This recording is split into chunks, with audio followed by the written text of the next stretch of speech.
Oui, et puis chez nous, nous n'avons pas encore parlé de la situation en Flandre. Plan catastrophe déclenché hier soir dans le Brabant flamand et en Flandre orientale. Des sacs de sable ont été distribués, histoire de limiter l'invasion de l'eau dans les habitations. David Brichard. Dans cette rue d'Affligem, les riverains font tout pour empêcher l'eau d'entrer chez eux. Depuis hier, la situation est préoccupante dans la province du Brabant flamand.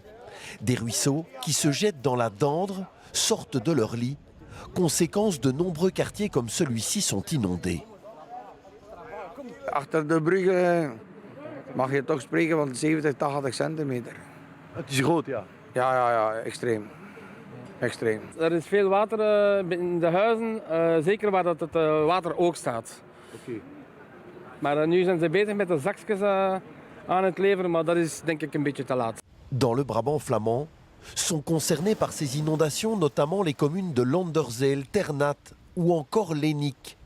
Dans la région, les habitants scrutent le ciel et espèrent que les barrages de la Dandre situés en Wallonie vont bien retenir l'eau.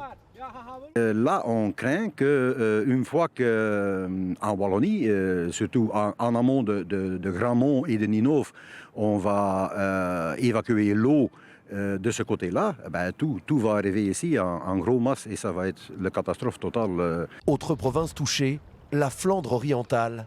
Là-bas, c'est également la saturation de la Dandre, mais aussi de la Lys qui pose problème dans les communes à l'écran. Ici, dans la ville de Gramont, 8 habitations ont dû être évacuées ce matin.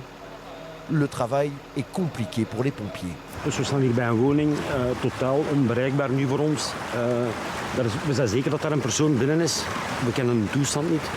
Ce soir, il s'est arrêté de pleuvoir dans les deux provinces néerlandophones, mais leurs habitants seront soulagés uniquement lorsqu'ils verront redescendre le niveau de l'eau.